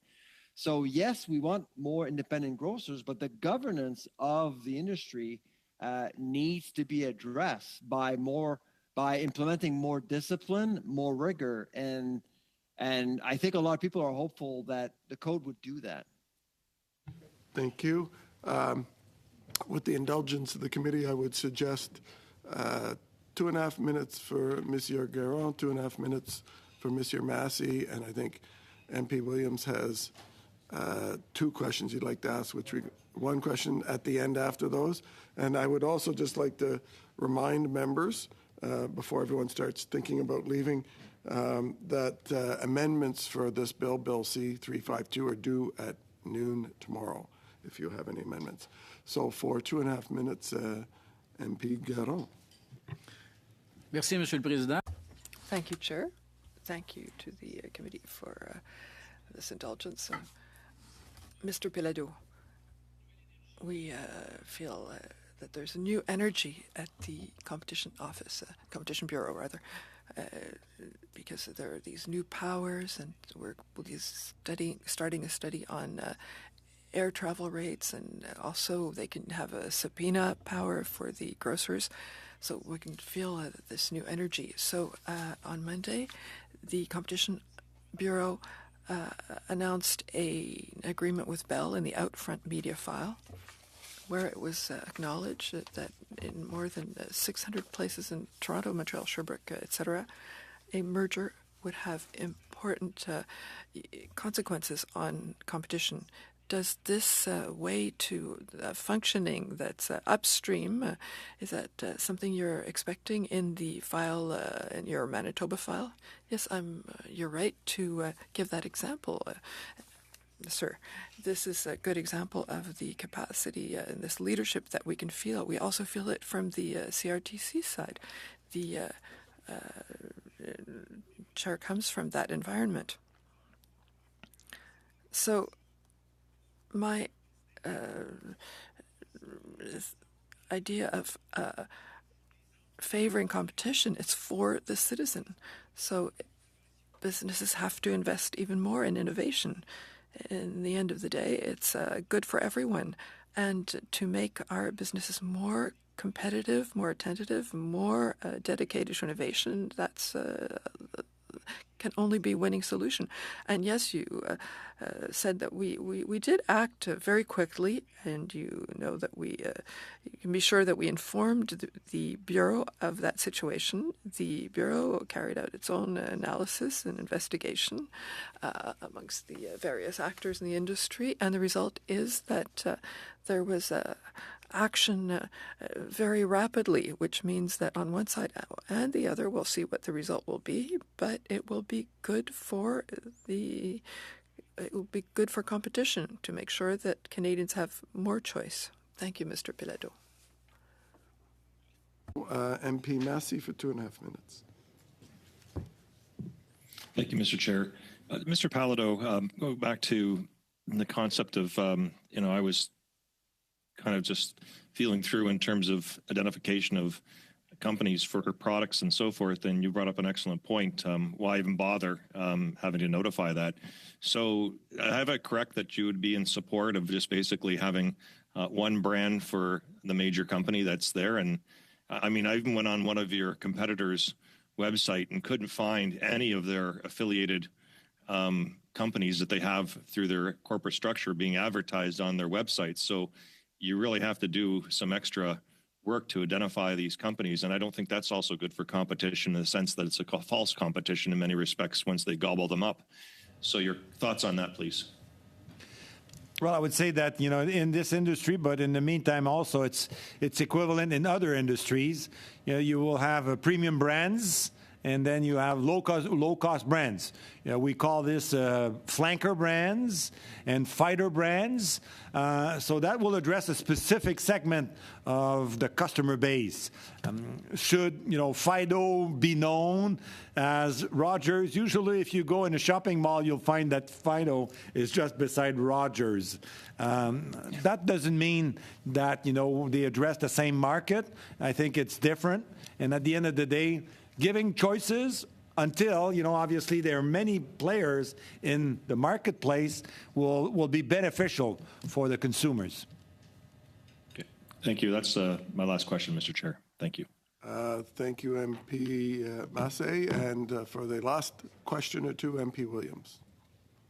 Thank you, Mr. Chair, and I'll be pretty quick question. Mr. Charlebois, we spent a lot of time talking about grocery stores, but manufacturers are showing record profits, and there's only so many of them: PepsiCo, Tyson Foods, Nestle, Kraft Heinz.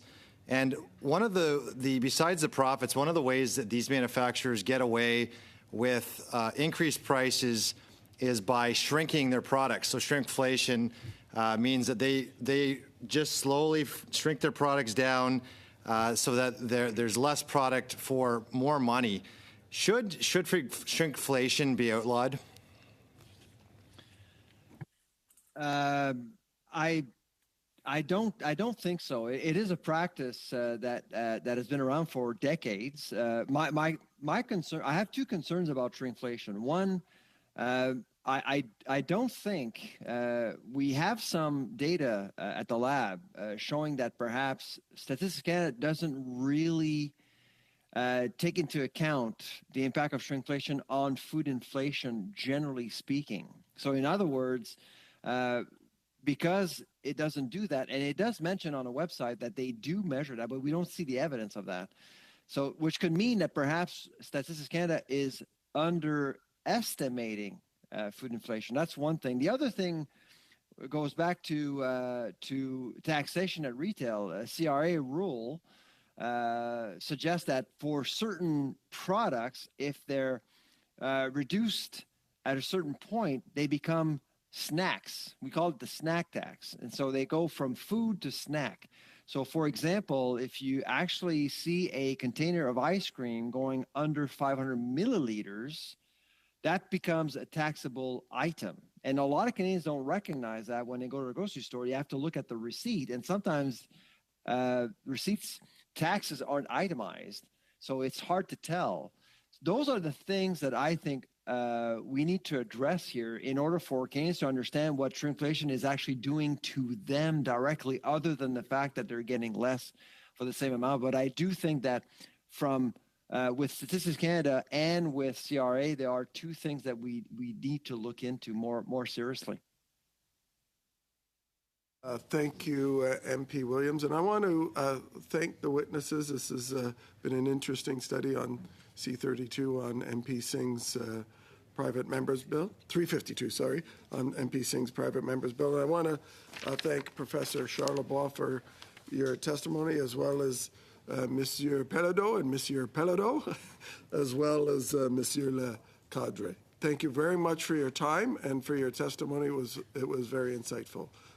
With the committee's permission, this meeting is adjourned. Thank you, Mr. Chairman. Thank you very much.